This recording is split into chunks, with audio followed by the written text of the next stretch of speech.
Magandang araw po sa inyong lahat. Naway nasa mabuti kayong kalagayan. Humihingi po ako ng paumanhin kung ang aking kwento ay magiging mahaba. Kailangan ko lang pong ilabas ang aking saloobin at ibahagi ang karanasan na sinapit ng aking kapatid. Ang pangalan ko po ay Rafael at ang aking kapatid ay si Gary. Si Gary po ay isang masipag na manggagawa sa isang kumpanya sa Maynila. Gusto niya ang kanyang trabaho at masaya siya sa kanyang buhay. Ngunit ang lahat ng yun ay nagbago 10 taon nang nakakalipas. Nagsimula ang lahat na magdesisyon siya na samahan ng kanyang katrabaho na si Nestor sa probinsya nito. Si Nestor ay madalas kasing magkwento tungkol sa ganda ng kanilang lugar sa Laguna, sa mga bundok, malawak na palayan, at sa mga simpleng tao na namumuhay doon. Kaya naman nang alukin ni Nestor si Gary na sumama sa kanya para magbakasyon, hindi na nagdalawang isip pa ang aking kapatid. Masaya si Gary sa kanyang bakasyon. Gusto niya kasing makita ang tunay na buhay sa probinsya. Gusto niya ring makatakas kahit pansamantala sa nakakapagod na buhay sa Maynila. Umalis sila ni Nestor papuntang Laguna noong Biyernes ng hapon. Mahaba ang biyahe pero hindi ininda ni Gary. Masaya siya sa kanyang nakikita sa labas ng bintana ng bus nun. Pagdating nila sa bahay ni Nestor, sinalubong sila ng kanyang pamilya. Sobrang bait daw ng mga magulang ni Nestor, pati na rin ng mga kapatid nito. Agad nilang pinakain si Gary at pinatulog sa isang bakanteng kwarto nila. Sa unang araw ni Gary sa Laguna, ipinasyal siya ni Nestor sa iba't ibang lugar. Dinala siya sa ilog, sa bukid at sa palengke. Ipinakilala rin siya ni Nestor sa kanyang mga kaibigan. Sobrang saya daw ni Gary. Parang nawala lahat ng problema niya sa buhay. Isang araw nagpasya silang pumunta sa bahay ng isa sa mga kamag-anak ni Nestor. Manghihiram sana sila ng sungkit para pitasin ang mga mangga sa bakuran nila. Habang hinihintay niyang makabalik si Nestor, napansin ni Gary ang isang matandang babae na nagtitinda ng kakanin sa gilid ng daan. Kutsinta ang tinda ng matanda. Mukhang masarap ang kutsinta nito at naaamoy ni Gary ang amoy ng ngungot nito. Gusto niyang bumili pero wala siyang dalang pera noon. Nangihinayang siya dahil gustong-gusto niyang matikman ang kutsinta nito. Napansin ng matanda na nakatingin si Gary sa kanyang paninda. Nginitian siya nito, tinawag. "Iho, gusto mo bang tikman ang kutsinta ko?" Tanong ng matanda. "Gusto ko po sana, pero wala po akong dalang pera," sagot niya. Ngumiti muli ang matanda. "Huwag kang mag-alala, bibigyan na lang kita ng isa. Libre lang ito," sabi ng matanda. Nagulat si Gary. Talaga po?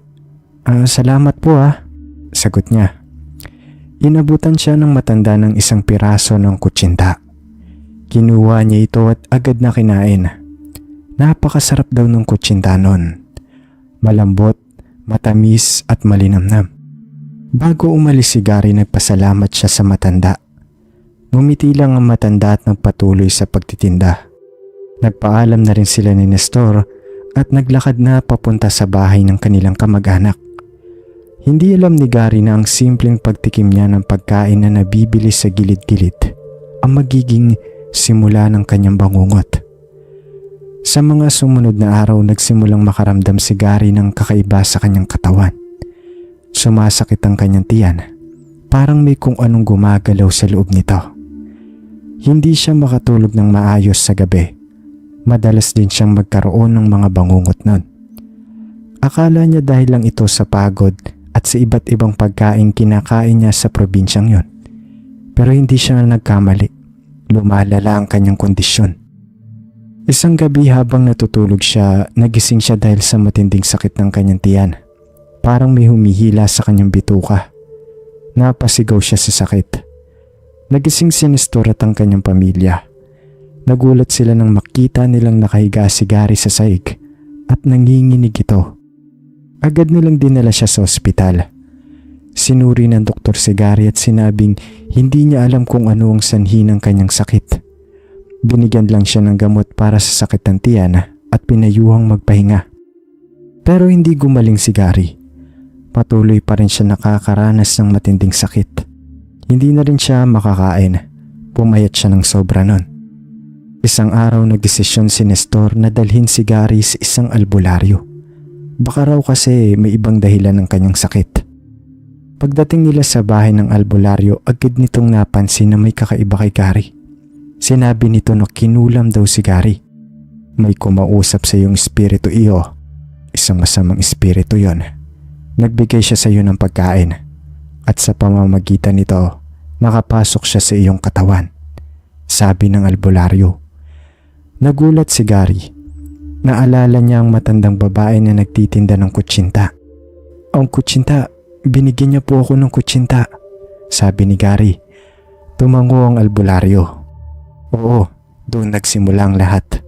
Ang kutsinta ay may lason. Lason na hindi nakikita, pero sumisira sa iyong katawan, sabi nito. Sinimulan ng albularyo ang kanyang ritual. Nagdasal siya, nag-alay at nagbuga ng usok sa katawan ni Gary. Matagal ang ritual pero sa wakas nakaramdam si Gary ng bahagyang ginhawa. Sinabi ng albularyo na kailangan pa nilang ipagpatuloy ang paggamot kay Gary. Kailangan nilang palayasin ang masamang espiritu sa kanyang katawan. Sa mga sumunod na araw bumuti ang pakiramdam ni Gary. Nakakakain na siya at nakakatulog na ng maayos. Pero hindi pa rin siya tuluyang gumagaling. Hanggang isang araw bigla na lang nawala si Gary. Nagising si Nestor at ang kanyang pamilya at napansin nilang wala na si Gary sa kanyang kwarto. Hinanap nila siya sa buong bahay, sa buong barangay, pero hindi nila siya makita. Nag-aalala sila. Hindi nila alam kung nasaan siya at kung ano ang nangyayari sa kanya. Ilang araw silang naghanap kay Gary. Nagtanong sila sa mga kapitbahay, sa mga kaibigan, pero walang nakakita sa kanya. Hanggang sa napagdesisyonan nilang ipagbigay alam sa mga pulis ang pagkawala ni Gary. Nag-imbestiga ang mga pulis. Kumuha sila ng mga testigo at naghanap ng mga lead. Pero wala silang makita. Parang basta na lang naglaho ang kapatid ko. Ako, bilang kapatid ni Gary ay labis na nag-alala nun. Hindi ko alam kung ano ang gagawin ko. Paulit-ulit kong tinatawagan ng kanyang cellphone pero hindi ko siya makontak. Nabalitaan ko ang nangyari sa kanya mula kay Nestor. Agad akong pumunta sa Laguna para tulungan silang hanapin ang aking kapatid. Kasama ang mga pulis, ang pamilya ni Nestor at ang mga kaibigan ni Gary doon. Naghanap kami sa buong probinsya. Pumunta kami sa mga liblib na lugar, sa mga gubat at sa mga bundok. Pero walang bakas ni Gary. Halos mawalan na ako ng pag-asa nun. Akala ko hindi ko na makikita ang aking kapatid. Ngunit isang araw nakatanggap ako ng isang tawag. Isang pulis ang tumawag sa akin at sinabing may natagpuan silang isang lalaki sa isang malayong lugar. Ang lalaki raw ay nakasuot ng mga damit ni Gary nun. Agad akong pumunta sa lugar kung saan natagpuan ang lalaki. Nang makita ko siya, hindi ako makapaniwala. Si Gary nga yun. Pero iba ang Gary na nakita ko noon. Pumayat siya, marumi at parang wala sa sarili. Hindi niya ako kilala noon. Hindi niya din alam kung sino siya. Dinala namin si Gary sa ospital. Sinuri siya ng mga doktor. Sinabi nila na malnourished siya noon at meron siyang trauma. Kailangan daw niyang magpahinga at magpagamot. Pero wala naman daw siyang malalang sakit. Sa mga sumunod na araw, unti-unting bumalik ang alaala ni Gary. Naaalala niya lahat ng nangyari sa kanya. Naaalala niya na kumain siya ng kutsinta at ang pagsakit ng kanyang tiyan, ang albularyo at ang kanyang pagkawala. Ikunento niya sa akin ang lahat. Sinabi niya na noong gabing nawala siya, nagising siya at nakaramdam ng matinding pagkahilo. Parang may nag-uutas daw sa kanya na lumabas ng bahay noon. Hindi niya alam kung saan siya pupunta noon. Basta sumunod lang siya sa kanyang nararamdaman. Naglakad siya ng naglakad hanggang sa makarating siya sa isang hindi niya kilalang lugar. Sinabi niya na habang naglalakad siya, parang may ibang nilalang na nasa loob ng kanyang katawan. Kinokontrol siya nito. Hindi niya magawa ang kanyang gusto. Hindi niya alam kung gaano katagal siyang nawala. Ang alam niya lang gutom siya, pagod at takot.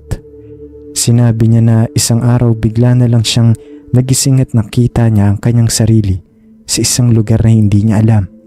Wala siyang maalala. Hindi niya alam kung sino siya. Nang marinig ko ang kwento ng kapatid ko, hindi ko mapigilang umiyak.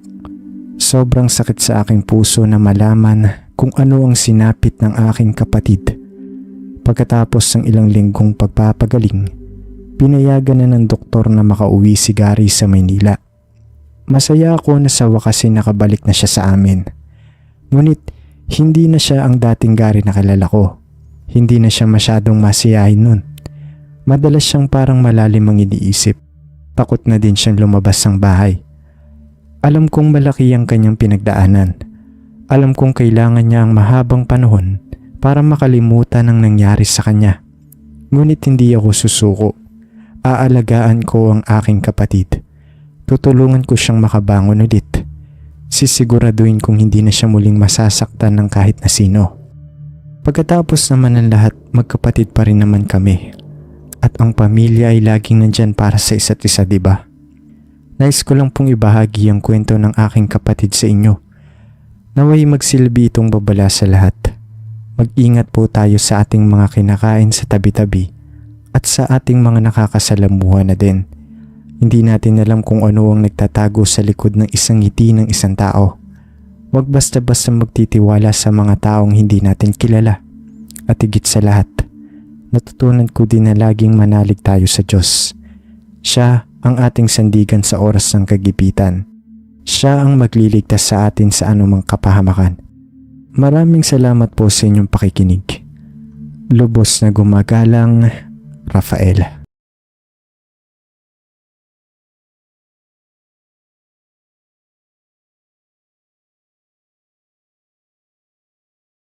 Magandang araw po. Ako po si Marjorie, isa sa matagal nang naninirahan dito sa Baryo Maligaya. Hindi ko po inaasahan na darating ang araw na magsusulat ako sa inyo ng ganitong klaseng kwento. Ngunit sa mga nangyayari dito sa aming baryo noon, pakiramdam ko po ay kailangan kong ibahagi ang aking nasaksihan at nararamdaman bago pa tuluyang mawala ang aming lugar sa mapa. Nagsimula ang lahat nung dumating si Mang Tino. Siya ay isang matandang lalaki na humigit kumulang sa 70 taong gulang. Hindi ko alam kung saan siya nanggaling. Basta't isang araw nakita na lang namin siyang naglalako ng kariton sa aming baryo. Ang kariton niya ay puno ng iba't ibang pagkain. Kakanin, candy, tinapay at maging mga adobong baboy at manok. Ang mga pagkain ay nakakaakit sa paningin at ang bango ay nakakapagpagutom sa sinuman. Noong una nagulat kami sa sobrang dami ng paninda ni Mang Tino. Sanay kasi kami na isa o dalawang tindero lamang ang dumadaan sa amin at karaniwang gulay, prutas o isda ang kanilang inaalok. Kaya naman noong dumating si Mang Tino, halos lahat ng mga bata at matatanda ay bumibili sa kanya. Bukod pa rito, napakamura ng kanyang mga paninda. Halimbawa, ang isang supot na order ng adobo ay mabibili lamang sa halagang 10 piso. Kaya sinong hindi bibili, di ba? Unti-unti naging parte na ng aming pamumuhay si Mang Tino. Halos araw-araw siyang dumadaan sa aming baryo at lagi siyang may bagong paninda. Lagi rin siyang nakangiti at nagbibiro sa mga bata. Kaya naman madali siyang napamahal sa aming mga residente. Para sa amin siya ay isang biyaya. Sa hirap ng buhay, nakakatulong ang kanyang murang paninda para makatipid kami. Ngunit sa likod ng kanyang nakakabighaning ngiti at murang paninda, may madilim na lihim na bumabalot sa kanya. Nagsimula ang mga alingasngas noong nawala si Bebang. Si Bebang ay isang dalagita na mahilig bumili ng candy kay Mang Tino. Isang hapon umalis siya ng bahay para bumili ng candy sa labas ng aming baryo. Dahil hindi raw dumating si Mang Tino noong araw na yun. Simula noon hindi na siya nakita pang muli. Hinanap siya sa buong baryo at sa mga karatig bayan, ngunit walang bakas ang kanyang kinaroroonan. Ang tanging nahanap namin ay ang kanyang tsinelas sa may gilid ng kalsada, malapit sa kung saan madalas magpahinga si Mang Tino noon. Pagkatapos ng insidente kay Bebang, sunod-sunod na ang nawawala sa aming baryo. May nawawalang bata, matanda, lalaki at babae. Sa bawat pagkawala mayroong kakaibang pakaramdam ng takot at pangamba na bumabalot sa aming baryo. Ang dating masayang lugar ay napalitan ng isang madilim at mapangalaw na kapaligiran. Doon na rin nagsimula ang mga usap-usapan tungkol kay Mang Tino. May nagsasabi na nakita nila siyang naglalakad sa gubat tuwing hating gabi na may dalang kakaibang bag. May mga nagsasabi rin na nakita nila siyang nakikipag-usap sa mga aso sa kalsada at tila naiintindihan ng mga hayop ang kanyang sinasabi. Ako rin po mismo ay nakaranas ng kakaibang pangyayari. Isang gabi hindi ako makatulog dahil sa sobrang init. Kaya naman napagpasyahan kong lumabas ng bahay para magpahangin. Habang nakaupo ko sa aming balkonahe, nakita ko si Mang Tino na naglalakad sa kalsada. Ngunit hindi siya naglalakad tulad ng isang normal na tao. Para siyang lumulutang sa hangin at ang kanyang mga mata ay kulay pula noon. Natakot ako ng sobra, kaya dali-dali akong pumasok sa loob ng bahay at nagkulong sa kwarto. Kinabukasan ikunento ko ang aking nasaksihan sa aking asawa. Noong una hindi siya naniwala sa akin. Ngunit nang marinig niya ang iba pang mga usap-usapan tungkol kay Mang Tino, nagsimula na rin siya magduda. Doon na namin naisipan na imbestigahan si Mang Tino. Sinundan daw siya isang araw at nakita namin pumunta siya sa isang liblib na lugar sa gubat. Doon meron siyang isang lumang kubo. Tumigil daw sila sa malayo at tiningnan ang kanyang ginagawa. Nakita naming pumasok siya sa kubo at pagkatapos ng ilang minuto, lumabas siya na may dalang isang malaking bag. Ang bag ay tila may laman na mabigat dahil hirap na hirap daw siyang buhatin ito. Sinundan pa siya hanggang sa makarating siya sa isang ilog. Doon itinapon niya ang bag sa ilog. Pagkatapos noon umalis na siya at bumalik sa aming baryo. Pagkaalis ni Mang Tino, dali-dali kami pumunta sa ilog. Hinanap namin ang bag na itinapon niya at nang makita namin ito, halos hindi daw sila makapaniwala sa kanilang nakita. Ang bag daw ay puno ng mga buto na parang mga buto yun na nanggaling daw sa braso at binti at iba pang parte ng katawan ng tao. Doon namin napagtanto ang katotohanan. Si Mang Tino ay isang aswang. Sabi pa nila siguro ang mga paninda niyang ulam ay galing sa mga laman ng nawawalang tao sa aming baryo. Hindi pa kami makapagsalita ng tapos nun. Hindi rin kasi namin alam kung paano niya nagagawa ang lahat ng yon nang nag-iisa. Siguro meron siyang mga kasabwat. Siguro meron siyang mga kapangyarihan na hindi namin kayang intindihin. Ang alam lang namin, kailangan naming pigilan siya noon bago pa masundan ulit ang pagkawala ng mga tao sa amin. Ngunit ang tanong namin, paano namin siya pipigilan? Siya ay isang malakas na nilalang at kami ay mga ordinaryong tao lamang. Wala kaming alam na ritual o panalangin na makakatulong sa amin noon. Wala kaming mga armas na kayang makasakit sa kanya.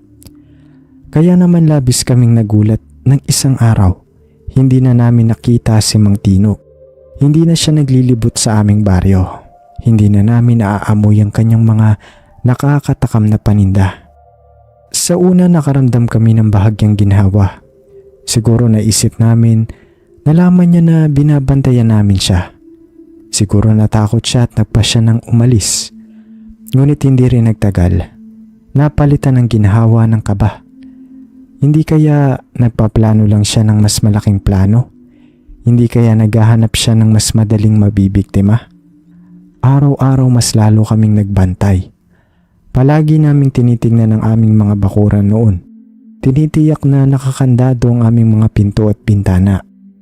Hindi na namin pinapayagan ang aming mga anak na maglaro sa labas kapag dumidilim na. Pinagsikapan din naming mag-ingat at huwag lumabas tuwing gabi. Ngunit sa kabila ng aming pag-iingat, hindi pa rin namin maiwasan ang takot. Ang takot na baka bumalik si Mang Tino. Ang takot na baka mas marami pa siyang mabibiktima.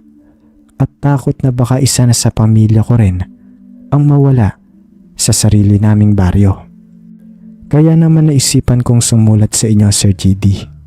Baka sakaling meron kayong alam na paraan para malabanan ng isang aswang.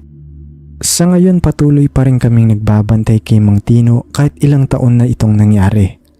Pinag-iingatan namin ang aming mga anak at mga mahal sa buhay. Natrauma na din kaming bumili ng mga pagkaing galing sa mga naglalako sa daan.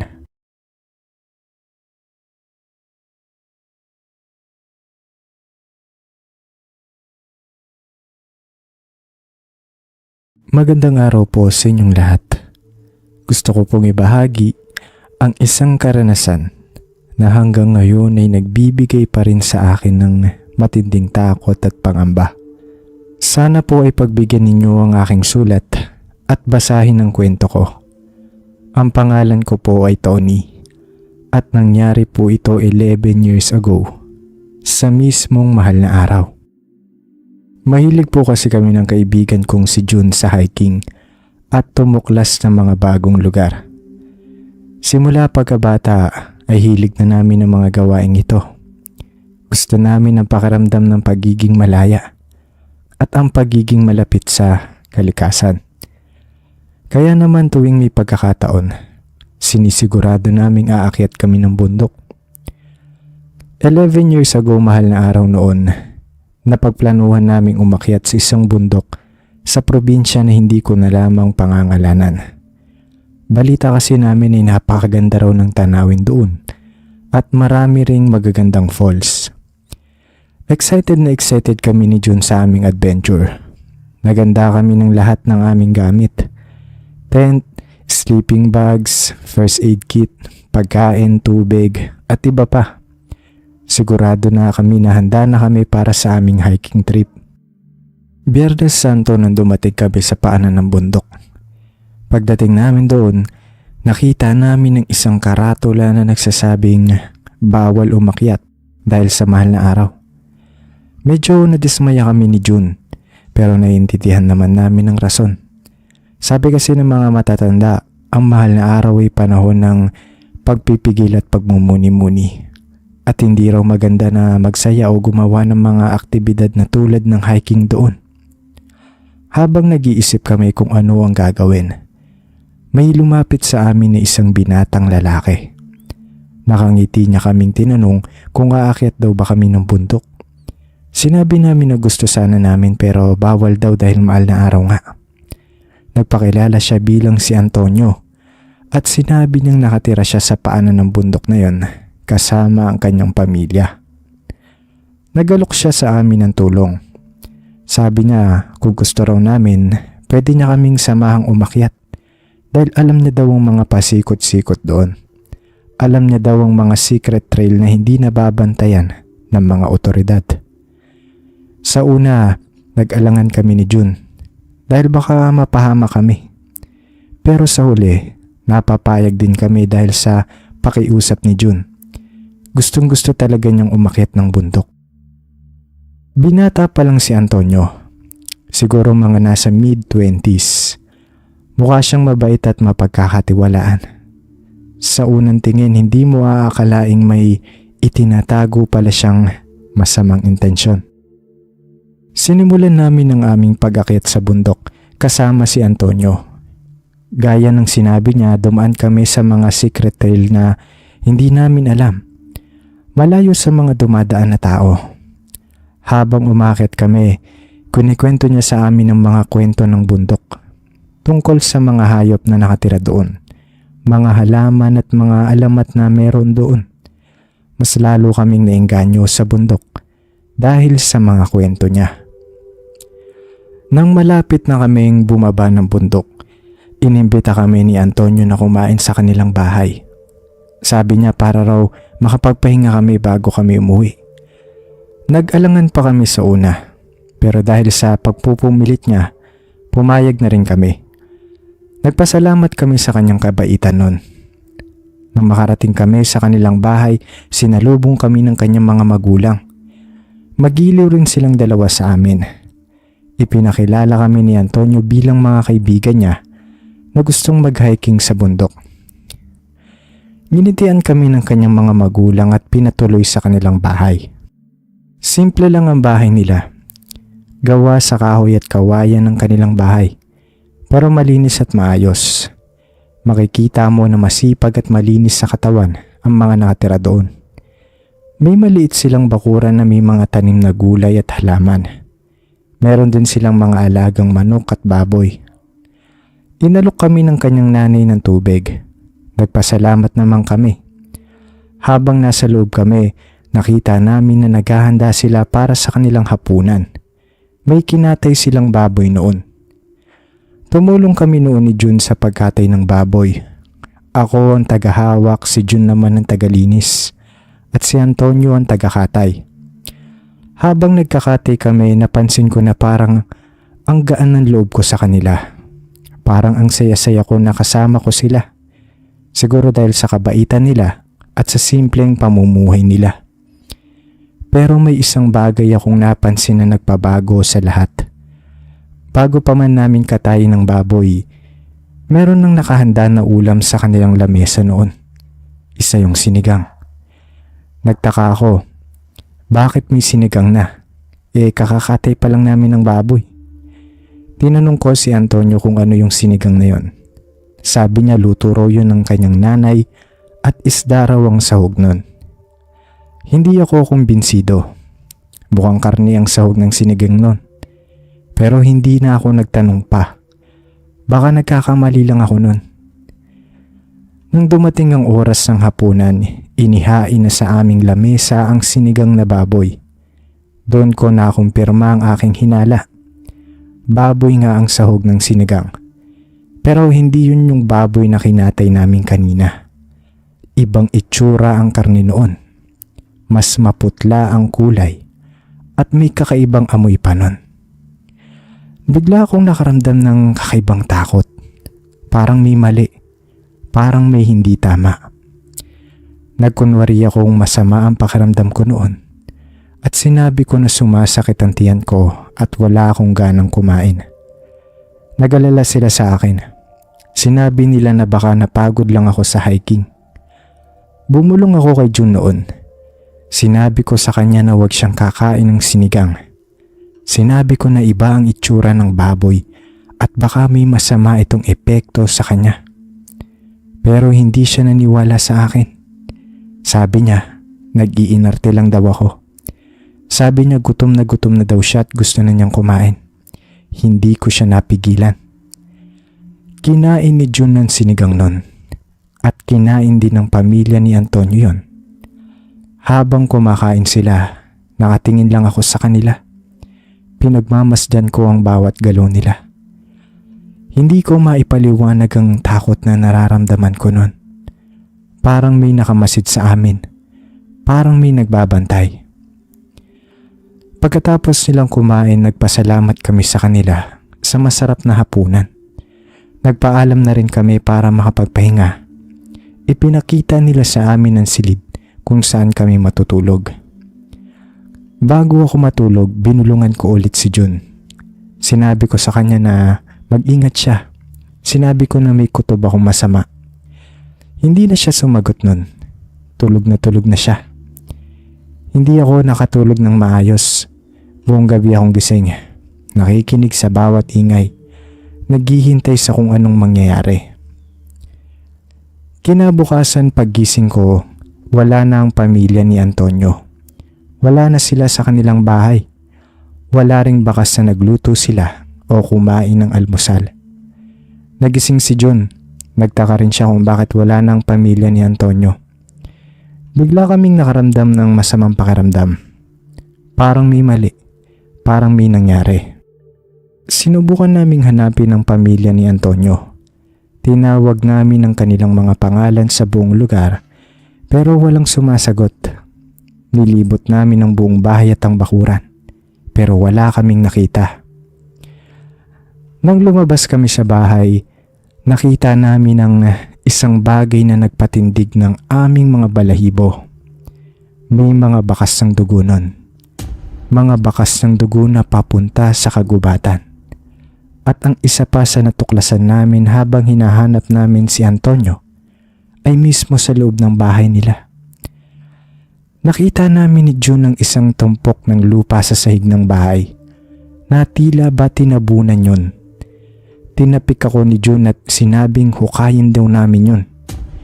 Paghukay namin, tumambad sa amin ang mga damit, kutsilyo at may mga buto pa nga nun. Pero ang mas nakapanindig sa amin ng balahibo ay yung mga damit at kutsilyo ay may mga mantsa ng dugo at may mga punit din. Hindi ko na kayang ipaliwanag ang lahat ng nakita namin nun. Hindi ko din kayang ipaliwanag ang takot na nararamdaman ko noon. Tumakbo kami ni June, tumakbo kami palayo sa bahay na yon. Tumakbo kami hanggang sa makarating kami sa bayan. Hindi namin alam kung ano ang nangyari sa pamilya ni Antonio. Hindi namin alam kung ano ang dahilan ng kanilang pagkawala. Pero isa lang ang sigurado ako. May masamang nangyari. Masasamang nilalang ang nakasama namin.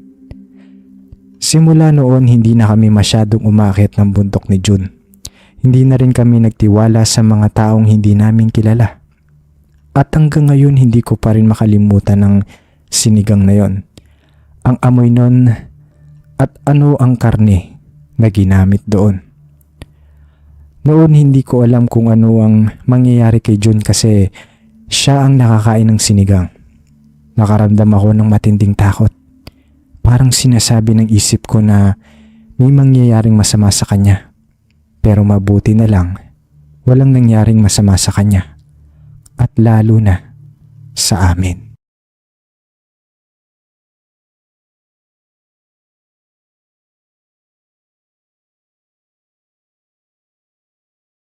Magandang araw po sa inyong lahat. Gusto ko pong ibahagi ang isang karanasang hindi ko malilimutan. Isang pangyayaring nagpabago sa pananaw ko sa mga bagay na hindi natin nakikita.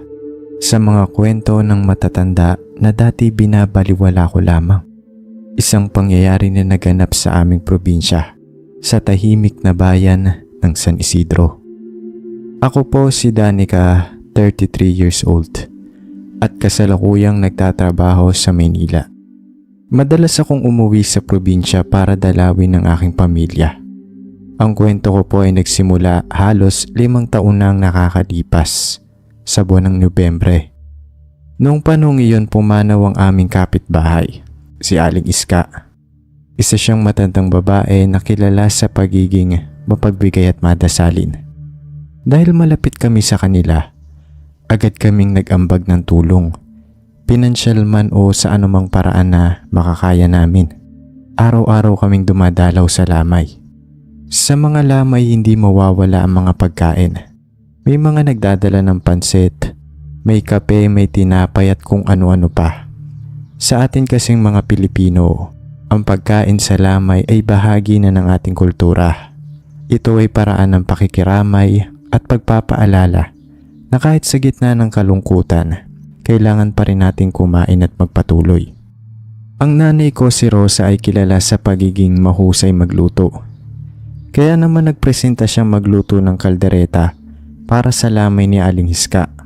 Masarap ang kaldereta ni nanay at alam kong magugustuhan ito ng mga nakikiramay. Nang araw na yon, maaga pa lang ay nagsimula na si nanay magluto. Bumili siya ng sariwang karne sa palengke, mga gulay at lahat ng kailangan. Habang nagluluto siya, abala din ako sa pagtulong. Naghihiwa ng patatas at carrots. Maingat si nanay sa pagluluto, sinisiguradong malinis ang lahat ng sangkap. Nang matapos ang kaldereta, nilagay namin ito sa malaking kaldero at dinala sa bahay ni Aling Iska. Sa mga sumunod na araw ng lamay, patuloy kaming dumadalaw at nakikiramay. Paminsan-minsan kumakain din kami ng mga pagkaing nakahanda. Wala naman akong napansin na kakaiba. Hanggang sa isang gabi bago ako matulog, nakaramdam ako ng matinding pananakit ng tiyan. Parang kinukurot ang loob ko. Hindi ko alam kung ano ang nangyayari. Uminom ako ng gamot para sa sakit ng tiyan pero hindi pa rin nawala ang sakit. Kinabukasan mas lalo pang lumala ang sakit ng tiyan ko. Hindi ako makakain, hindi ako makatulog at halos hindi na ako makagalaw. Nag-aalala na si nanay sa akin. Dinala niya ako sa albularyo sa aming bayan. Kilala ang albularyong si Aling Pining sa pagiging mahusay sa panggagamot. Pagdating namin sa bahay ni Aling Pining, agad niya akong pinagmasdan. Umusal siya ng mga orasyon at tila may nakita siyang hindi maganda. Sinabi niya kay nanay na may sumpa raw akong nakuha. Isang sumpa na nagbula sa pagkain. Nagulat kami ni nanay sa sinabi ni Aling Pining. Hindi namin maintindihan kung paano nangyari yun. Tinanong namin si Aling Pining kung ano ang dapat naming gawin. Sinabi niya na kailangan naming malaman kung saan nagmula ang pagkain na may sumpa. Kailangan naming alamin kung may naglagay ng masama sa pagkain na nakain ko. Agad naming naisip ang lamay ni Aling Iska. Doon lamang kasi ako kumain ng iba't ibang pagkain sa loob ng mga araw na yun. Sinabi ko kay Aling Pining na madalas akong kumain ng kaldereta na luto ni nanay. Tinanong ni Aling Pining kung may iba pa bang nagluto ng kaldereta para sa lamay. Sinabi ni nanay na wala na. Siya lamang ang nagluto ng kaldereta. Dito na nagsimula ang pagtataka ni Aling Pining. Kung ang kaldereta ni nanay ang kinain ko at ako ay sinumpa, ibig sabihin may masamang bisita sa bahay ni Aling Iska. Pinayuhan kami ni Aling Pining na mag-ingat at huwag basta-basta kakain ng pagkain galing sa lamay. Sinabi niya na may mga taong may masasamang intensyon na naglalagay ng sumpa sa mga pagkain para makapanakit ng iba. Pag uwi namin, hindi pa rin ako mapakali. Hindi ko lubos maisip na may mga ganoong klaseng tao na kayang gumawa ng ganon. Kinabahan ako para sa aking pamilya. Nang gabing yun hindi ako makatulog. Naisip ko mga kwento ng matatanda tungkol sa aswang. Kwento tungkol sa mga nilalang na nagkukubli sa anyo ng tao, ngunit may maitim na balak. Naisip ko ang mga kwento tungkol sa mga aswang na naglalagay ng lason sa mga pagkain para makapanakit ng iba. Kinaumagahan kinausap ko si nanay. Sinabi ko sa kanya mga iniisip ko. Hindi rin siya mapakali. Nagdesisyon kami na mag-imbestiga. Kailangan naming malaman kung may kakaiba sa mga nangyayari sa lamay ni Aling Iska. Napagpasyahan namin na dumalaw muli sa lamay. Ngunit sa pagkakataong ito, mas magiging maingat kami. Susuriin namin ang bawat galaw, ang bawat kilos ng mga tao. Pagdating namin sa bahay ni Aling Iska, agad naming napansin ang ilang kakaibang bagay. Una, napansin namin na may isang matandang babae na palaging nakaupo sa isang sulok. Hindi siya nakikipag-usap sa kahit na sino at tila may binabantayan. Pangalawa, napansin namin na palaging may nakatakip na tela sa ibabaw ng kabaong ni Aling Iska. Hindi namin makita ang kanyang muka. Pangatlo, napansin namin na may kakaibang amoy sa loob ng bahay. Hindi ko maipaliwanag kung anong amoy yun, pero hindi ito kaaya-aya. Sa mga sumunod na araw patuloy kaming nagmasid. Isang gabi habang tahimik ang lahat, nakita ko ang matandang babae na lumapit sa kabaong. Itinaas niya ang tela at tiningnan ng mukha ni Aling Iska. Sa gulat ko nakita kong may hawak siyang maliit na bote. Itinapon niya ang laman ng bote sa loob ng kabaong ni Aling Iska nun. Pagkatapos mabilis siyang bumalik sa kanyang upuan. Hindi ko alam kung ano ang nakita ko na yun, pero alam kong may hindi tama. Sinabi ko kay nanay ang nakita ko. Natakot kami pareho. Nagdesisyon kami na kailangan naming umalis. Hindi na namin kakayanin ng manatili pa doon. Pag-uwi namin agad kaming nag-impake. Nagdesisyon kami na bumalik sa Maynila. Doon mas ligtas kami. Bago kami umalis, pumunta kami kay Aling Pining. Sinabi namin sa kanya ang lahat ng nakita namin sa lamay. Sinabi ni Aling Pining na tama ang hinala namin. May aswang sa lamay ni Aling Iska. Ang matandang babae na nakita ko ay isang aswang daw. Sinabi ni Aling Pining na ang aswang ay nagtatangkang palitan ng katawan ni Aling Iska Gamit ang kanilang kakayahan, sinusubukan nilang buhayin muli ang katawan ni Aling Iska at gamitin ito para sa masamang balak. Sinabi rin ni Aling Pining na isa ako sa mga target ng aswang. Dahil nakain ko ang pagkain na may sumpa, mas madali na para sa kanila na kontrolin ako. Binigyan kami ni Aling Pining ng mga anting-anting at mga orasyon na dapat naming dasalin. Sinabi niya na kailangan naming maging malakas at huwag magpadaig sa masamang kapangyarihan ng aswang. Pagdating namin sa Maynila, agad akong nagpagamot sa isang doktor. Sinabi ng doktor na may infection daw ako sa tiyan. Binigyan niya ako ng mga gamot at pinayuhang magpahinga. Sa tulong ng mga gamot at ng mga dasal na itinuro ni Aling Pining, unti-unti akong gumaling. Ngunit ang pangyayaring iyon ay hindi ko malilimutan. Wala noon naging mas maingat na ako sa mga pagkain na kinakain ko. Hindi na ako basta-basta kumakain ng pagkain galing sa lamay o sa kahit anong okasyon na hindi ko sigurado kung saan nagmula ang pagkain. Ang karanasan ko pong ito ay isang paalala sa ating lahat na mag-ingat sa mga bagay na hindi natin nakikita. Huwag nating baliwalain ang mga kwento ng matatanda dahil minsan ang mga kwentong iyon ay magliligtas pa pala sa ating buhay. Sana po ay nag-enjoy kayo sa kwento. Mag-ingat po tayong lahat. Lubos na gumagalang, Danica.